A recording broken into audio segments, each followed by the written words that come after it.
Hello, I'm Clean Living Mom, and today we're going to be talking about plant therapy. I'll just be sharing some of the research I've done on them and talking about whether their oils are 100% pure and unadulterated and good quality. So, just a couple random facts about the company. It was actually started in 2009. It did not start out as an essential oil company business. It was actually a beauty products company, and it wasn't until 2011, family owned, that they, when trying to source essential oils for their beauty products, realize that so much of the industry is either they sell either way overpriced oils or they are adulterated with synthetics or diluted, whatever.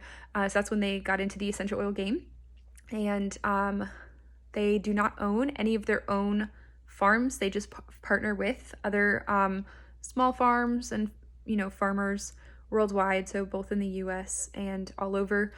You can see, one thing I do like about them is you can see when you look at the individual oil on the website, it'll tell you where the country of origin is from, and they have like a really big map on their website under the download section that shows like all the different oils of where they all come from, and you can see it all like in one big map, which is really cool. So some of the things that I like about the company is they consult with Robert Tisserand, which if you're not familiar with him, you should be. It's a big name. Go look him up. But he's a third party, highly trained in essential oils, in the world of essential oils for, over 40 plus years of research. He doesn't have any oil company himself. He's consulted with multiple brands over the years. He has his own essential oil safety book, and I know a lot of his research and expertise is used in different aromatherapy schools that are even still, being taught and used today. So I like that they do a lot of consulting with them. I think one of the main issues I have with other big essential oil companies is just that the safety on the oils is not properly taught, in my opinion. And I just like that they consult with various, not just Robert Tisserand, but they consult with various trained aromatherapists, and they have some on staff as well that have a real focus on just using essential oils correctly. And they do have a lot of, as well, another thing I like, they have just a lot of education focused information on their blog, and also just throughout their site with different videos or whatever, just talking about how to use essential oils correctly. They have really helpful dilution charts, and another thing they do, which is really cool, is they have a kid safe line. So it's different per oil. It'll say on each page of what the different blends of, like, to what ratio it's diluted to, but the highest one is 5%, and everything will be either 5% or lower. And like I said, it'll tell you on it what the dilution is, which is cool. It's pretty rare.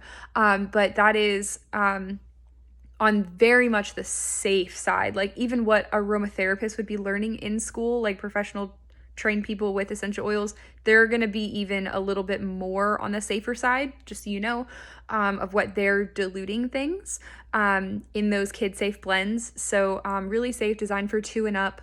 That's the what they put on there. I really appreciate that they don't that they say that it's not for internal use. That is a myth within the essential oil world, that if it says on the bottle not for internal use, that automatically means that it is adulterated or not a good quality oil. I have a whole other video about that. Comment and I can send it over to you. Sometimes it's not good, but it does not automatically mean that that it's adulterated and not good. It's a widely debated topic, but actually among trained professionals such as Robert Tisserand and others, taking oils internally, they teach really should be done more on like a medicinal purpose, not an everyday. And even then, there's different precautions in taking them, or taking certain ones in certain ways that isn't going to overload your liver and is going to make sure that it's not burning your esophagus on the way down. So anyway, if you want more information about that, I'd be happy to send you. I've got a ton of information on that, but you can also look it up in Plant Therapy, because they have a lot of information on that as well, which I really appreciate. I also like that they have just much cheaper, more affordable prices. This is another myth that's in that same video I was just talking about debunking the not for internal use on written on essential oil bottles. Just because the price is less does not always automatically mean that the quality is going to be less as well. Sometimes it does, but in this case, it does not, which is really helpful. So I also like that they do work with, like I said, trained aromatherapists, and they have people on their staff that are kind of veterans in the essential oil world, if you will, that are bringing that expertise. And although they are a fairly newer company, I think that'll only kind of get better with time as they have more staff members, obviously, as they're able to hire more people. That was one thing that I wish they had a little bit more on, was just more members who had expertise. But like I said, I think that's something that's easy just as it gets bigger and, older, that they'll be able to bring on those people. Most of the people in management positions that I was seeing didn't really have a background in essential oils. They only had a few, like a handful of people that really did have a background in essential oils. So that's something I would like to see more in the future, which I'm sure they're moving towards. One other thing that I just kind of showing the side that I did not like as much with them, that I would like to see improvement on personally. I reached out to them and spoke with someone on the phone, and I've had several like emails back and forth to get more information. But one thing I would like to see more of on their website is just more information about their process from like growing and harvesting to before it gets turned into an essential oil. They do talk about, and they answer questions about distillation and their process and that sort of thing. And on their quality page, they also do talk about choosing farmers and, various farms before they partner with them, things that they research and things that is important to them. So that's good. But I think that there could be more information that I've seen other companies be a lot more transparent about. That would be nice to know more about just what kind of steps go into the research and just involvement in ensuring the quality of the oil in just that process from, kind of the start to finish.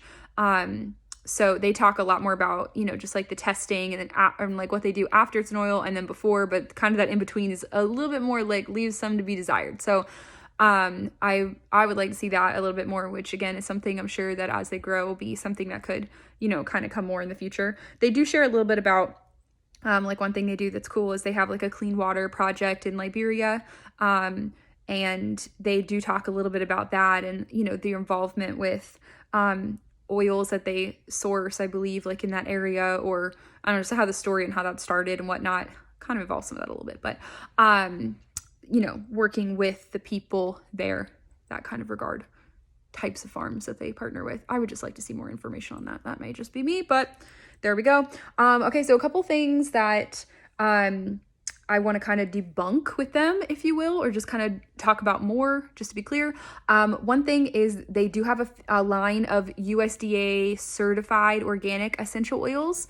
Then they have also a lot of oils that are not. So just to kind of give more information on this, they are working with their farmers, like it's a goal of theirs to get towards where most, if not all of their farms are, have that certification. However, because of some of the countries that they're in, sometimes that certification is not even possible and or would be irrelevant because, of the way that they do things there is just so different from what the standards would be for the USDA. A lot of times, though, it's mostly just money, they said, that they just don't, the farm is so small that they just don't have the ability to go through the certification process because it's quite expensive and get certified as USDA organic. So just so the oils that are organic, by the certification and then the ones that are not are the exact same quality. And the company still has, Plant Therapy as a whole still has the same, guidelines and philosophy for how they make all those oils, despite some of them having the official stamp of USDA certified versus not. So just so there is nothing quality-wise that is going to be different in those oils. They're still tested the same, all that kind of stuff. Also, just throwing it out there, I would not rely super heavily on the USDA organic certification as something that necessarily means that oil is really good quality. The USDA certification still allows pesticides, just so you know. And there's still a lot of things within that also leaves much to be desired. So it's definitely not as the end all be all as a lot of people think that it is in their mind.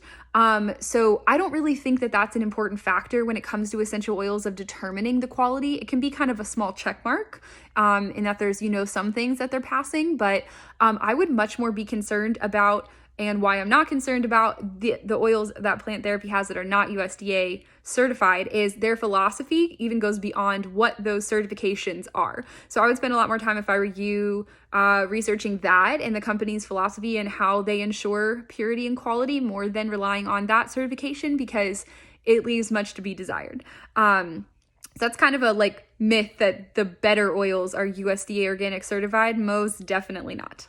And the other thing that I just wanted to clarify as well with them is that I've never seen any legitimate failed GCMS tests. Which reminds me, I forgot to mention this. One thing that is great about them is that they use the lab Phytochemia, which is in Canada, and they are a fairly newer lab, but very good. I trust that they're super legit. I've talked with the owner before.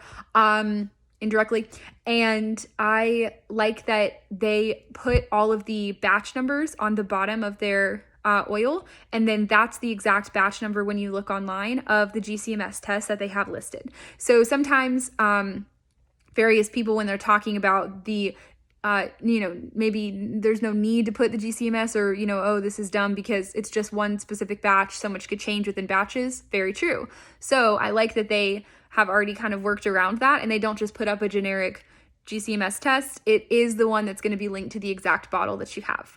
So just all of those tests are, all those GCMS tests done on each and every oil are on the website, and you can see those. So that's really awesome. But anyway, there was last year, a little over a year ago now, consumer advocates did a really big third party on maybe somewhere between 10 and 20, I forget, big essential oil companies. And they basically third party tested, which it's a little bit because that lab that they use is the AARC, which is actually doTERRA's third-party lab that they use. They're pretty closely tied. It's a little sketch, but I talk more in depth about this in my doTERRA video. So if you want more information on that, you can go see that. But just so you know, the only failed GCMS test I've ever seen third-party done for a plant therapy oil was in this report. So I just wanted to go over that. There's no other one that I've ever seen or have heard of. I've asked various people and people on staff with plant therapy if there was ever a time that they had any other adulterations that came out from third-party. I have seen a lot of third-party additional GCMS tests that have all come back as pass and was totally fine. So if you have seen one, send it to me because I'd love to see it. I'd be very interested. But the only one I've seen is this one from the Consumer Advocates really big oil review. So their lavender, the oils tested were lavender and peppermint. Both of their oils came back as adulterated. So I just wanted to talk about that real quick. Their lavender came back as adulterated from the synthetic marker linalool acetate, which I ended up looking into, and that was the exact same pretty much synthetic marker of almost all of the lavenders from the other companies that all came back adulterated, because so many of these companies came back adulterated on this list. And so I ended up digging into it, and as it turns out, that is a widely debated synthetic marker, and that this report, actually done by consumer advocates, got a lot of feedback from multiple scientists and chemists and essential oil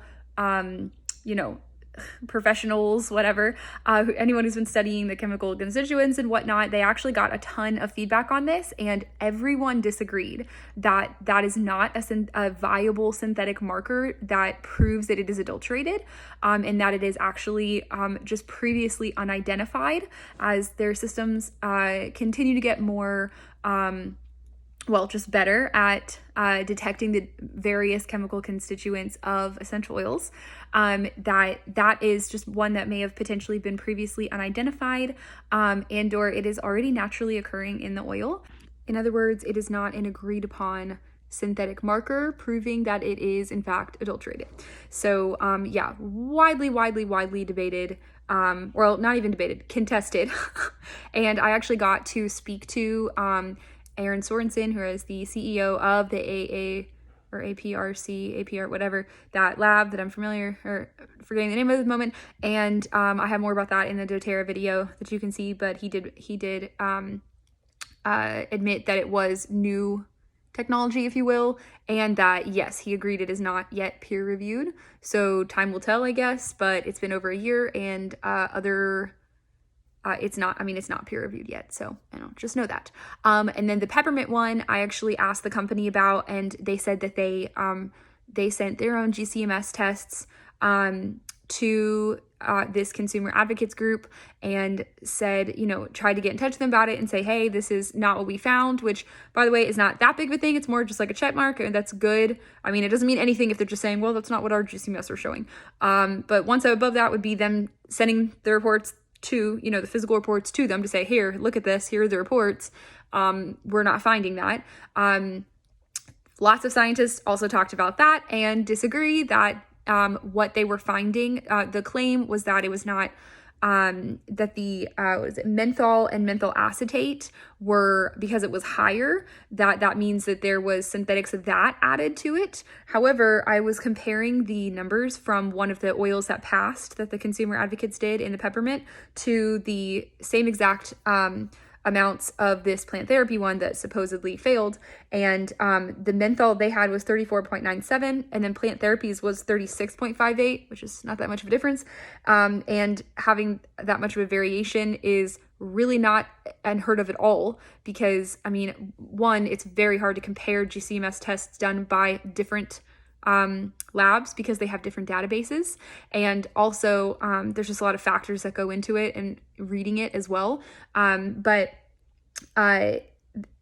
these are already naturally occurring. Again, menthol and menthol acetate are already naturally occurring constituents. So the menthol acetate was 6.35 in the past one, but then 6.81 in plant therapies. That is not enough of a difference at all to be claiming that that's synthetic. Again, I spoke with 3 or 4 other scientists / chemists who have other third-party labs who don't have a dog in the fight, if you will, like no reason for them. For all the disagreeing that so many professionals did against this report done by this lab, who I'm momentarily forgetting, whatever, APRC, APRC, I think it's APRC, Aromatic Research and Plant Center, APRC, okay, them, there's no reason for them to be, because none of them are actually tied to these companies, you could argue. So there's no reason for them to be contesting this other than the fact that it's incorrect scientifically. So anyway, again, more on that in the doTERRA video, but all that to say, I don't think that those were legitimate things. And I think a lot of the other oils that also came back as adulterated from that consumer advocates report done by the APRC is false. And it's not yet peer-reviewed research and or agreed upon. And actually, it's very much so disagreed upon. Like everyone said, no, this is not accurate. So there you go. Okay. Those were the main things I just wanted to cover there. If I missed something or if you have another question, let me know. Overall, I would say really good quality. I have a post specifically talking about the quality and the product reviews done on the products that I tried. So go check that post out, and thank you so much.